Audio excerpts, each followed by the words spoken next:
பராசர ஜோதிட மணிமன்ற குழுவில் பயணிக்கும் அனைத்து ஜோட சொந்தங்களுக்கும் வணக்கம். பரமத்தி வேலுடன் சந்தன் பேசுகிறேன். இன்றைக்கு இந்தியாவோட ஜாதகத்தோட ஆய்வு. ஏன்னா நம்ம நிறைய பேத்துக்கு ஜாதகம் பார்க்குறோம். எல்லாத்துக்கும் ஜாதகம் போது இந்தியாவோட ஜாதகத்தை பார்க்கணுமில்ல அப்படிங்கிற மாதிரி ஒரு நிலைப்பாடு இன்றைக்கு பராசர மணிமன்றத்தில் ஏற்பட்டுள்ளது என்றே எடுத்துக்கலாம். எதனால் இந்த கருத்து ஏற்படுதுங்கிறது பார்த்தா, இப்ப சமீபத்தில் காஷ்மீரில் நடந்த 26 பேர் ஒரு உயிரிழப்பு என்பது கொடூரமான ஒரு செயல். இந்த செயல் அனைவருக்கும் ஒரு பெரிய ஒரு அச்சத்தையும், ஒரு பதற்றத்தையும் ஏற்படுத்திருச்சு. அப்படிங்கிற ஒரு தன்மையை, ஒரு சுதந்திரமா ஒரு மனிதன் போயி, ஒரு சுற்றுலா ஸ்தலத்துல போய் இருக்க முடியாத ஒரு தன்மையில், இப்படி பயங்கரவாத ஒரு அமைப்பு, இந்த மாரி ஒரு உயிர் சேதத்தை ஏற்படுத்தும்போது, ஆ இதெல்லாம் என்ன காரணம் அப்படின்னு நம்ம ஒரு ஆன்மீக ரீதியாவும், ஜோதிட ரீதியா தான் பார்க்க முடியும். இது ஆன்மீக ரீதிக்கு போறத விட, ஜோதிட ரீதியா தான் பார்க்கணும். ஏன் இந்த மாரி நடந்தது அப்படிங்கிற நிகழ்வு.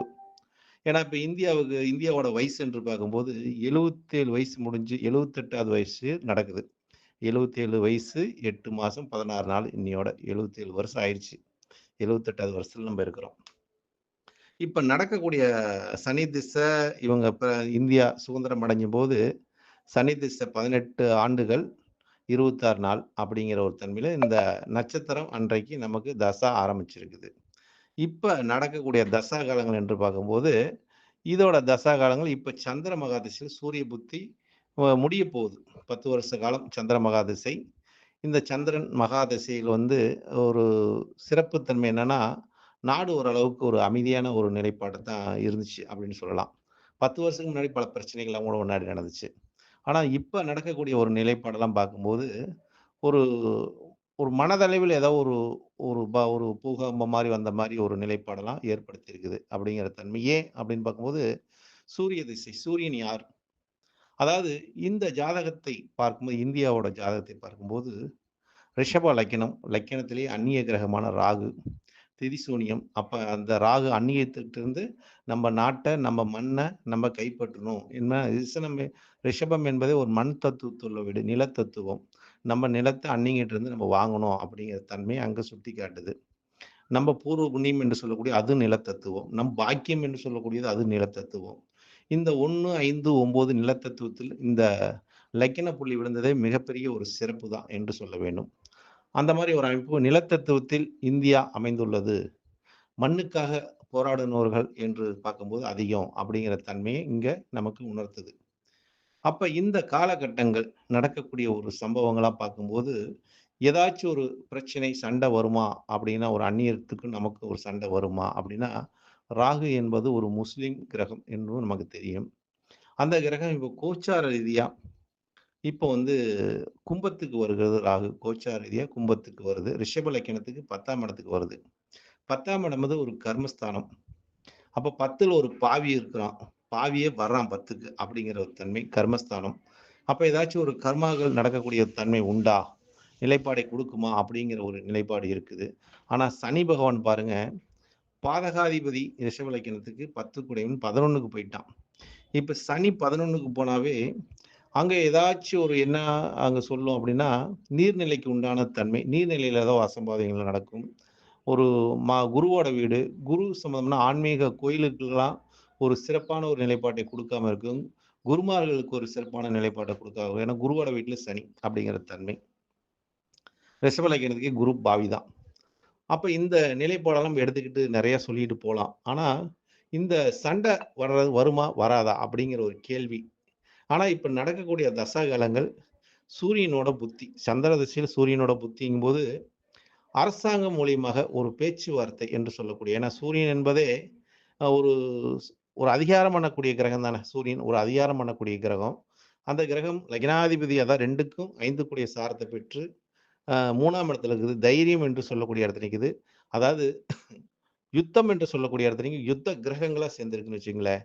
ஒரு 5 கிரகங்கள் சேர்ந்தா யுத்தம் தான் அப்படின்னு சொல்லுது. அப்ப யுத்த கிரகங்களா சேர்ந்து சந்திர திசையும் 3ல உட்கார்ந்து நடத்துது. சூரியனும் அதே இடத்துல நீங்க இருக்கிறாரு. புதனும் இருக்காரு. சுக்கிரனும் இருக்காரு. 5 கிரகங்கள் இருக்கும்போது யுத்தத்தன்மையை காட்டுது.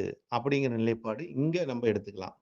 ஆனா இதற்கு ஒரு பிரதிபலிப்பு என்ன அப்படின்னு பார்க்கும்போது, அதே இடம் 3ஆம் இடமும் ஒரு தொடர்பை குறிக்கக்கூடிய இடம். தொடர்பு நிலையை சொல்லக்கூடிய இடம். அதாவது தூது போகக்கூடிய இடம். தூது சொல்லக்கூடிய இடம் அப்படிங்கிற தன்மையும் காட்டுது. ஏன்னா, அந்த வீட்டு அதிபதி ஆட்சி பெற்றுட்டான் அப்படிங்கிற தன்மை. புதனுங்கிற கிரகம் அங்க இருக்கிறார். சனிங்கிற கிரகம் அந்த வேகத்தை குறைக்கக்கூடிய தன்மை இருக்கிறான். அப்புறம் ஃபயர் கிரகம் என்று சொல்லக்கூடிய இடம் அங்க யாரும் இல்ல. சூரியன தவிர யாரும் இல்ல. அப்ப சாந்தமான கிரகங்கள் தான் இருக்குது. அதாவது சந்திரனும் சாந்தமான கிரகம், புதனும் சாந்தமான கிரகம், சுக்கிரனும் சாந்தமான கிரகம், சனி அமைதியான கிரகம். அப்ப இந்த 4 கிரகம் சேர்ந்து சூரியனோட ஆதிக்கத்தை குறைக்கும். அப்ப சண்டை வேண்டான்னு சொல்லக்கூடிய தன்மை இந்த சூரியனை அதோட வெப்பத்தன்மையை குறைச்சு குளிர்ச்சி தன்மையாக்கக்கூடிய தன்மை உண்டு. இருந்தாலும் இந்த 2025 வரைக்கும் தான் இது நடக்கும். ஆனா 2025க்கு மேல பார்க்கும்போது தசை ஆரம்பிக்குது. இந்த தசா எந்த மாரி நிலைப்பாட்டை கொடுக்கும்? ஏன்னா, ராகுவோட சாரத்த பெற்றிருக்காரு. அந்நிய கிரகத்தோட சாரத்த பெற்றிருக்கனால, யுத்தக்காரன், சண்டைக்காரனே ஒரு ஒரு ஒரு கிரகத்தை பார்க்கும்போது கிரகத்துல எந்த கிரகம் சண்டையிடும்னு பார்த்தீங்கன்னா, தான் சண்டையிடுவார். பேசப்போனா அடிக்க போயிருவாரு. அப்படிங்கிற தன்மை செவ்வாய்க்கு அந்த உண்டு, நிலைப்பாடு உண்டு. அப்ப அந்த செவ்வாய் கிரகம் மாந்தியோட சேர்ந்து 2ஆம் இடத்துல இருக்கு. வாக்குங்கிற ஸ்தானத்துல இருக்குது. அப்ப பேச்சினால பிரச்சனை வரும். அப்படிங்கிற தன்மை 2025 கடைசிக்கு மேல இந்த பேச்சினால ஒரு சமாதானம் ஆகாது. பிரச்சனை வரும். அப்படிங்கிற தன்மை ராகுவுக்கு திரிகோணத்தில் செவ்வாய். குருவும் அந்த வீட்டுக்கு போறாரு. அஷ்டமாதியா வரக்கூடிய குருவும் அங்க போறாரு. சனி வேற லக்கினத்த பார்க்குறாரு. ராகு திரிகோணத்துல செவ்வாய் வேற இருக்காரு.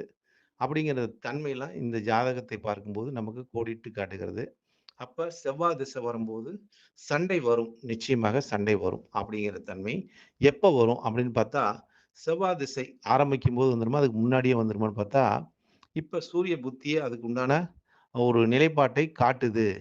ஆனா, அந்த சூரிய புத்தியில் ஓரளவுக்கு ஒரு அதிகாரத்தில் ஒரு தன்மையான நிலைப்பாடு ஏற்பட்டுச்சுன்னா, அந்த செவ்வாய் திசை ஒரு சமாதானத்துக்கு தூதாக போலாம். இருந்தாலும் செவ்வாய் சமாதானம் ஆகாதே! அப்படிங்கிற ஒரு நிலைப்பாடு இருக்குது. அப்ப செவ்வாய்ங்கிறது ஒரு சண்டையிட கிரகம். அதே மாரி அது சண்டையிடும் அப்படிங்கிற ஒரு தன்மை இருக்குது. ஏன்னா 12ஆம் அதிபதி வரக்கூடிய 2ல இருக்காரு. பொருளாதார நிலையம் விரயத்தையும் காட்டக்கூடிய ஒரு தன்மை இருக்குது.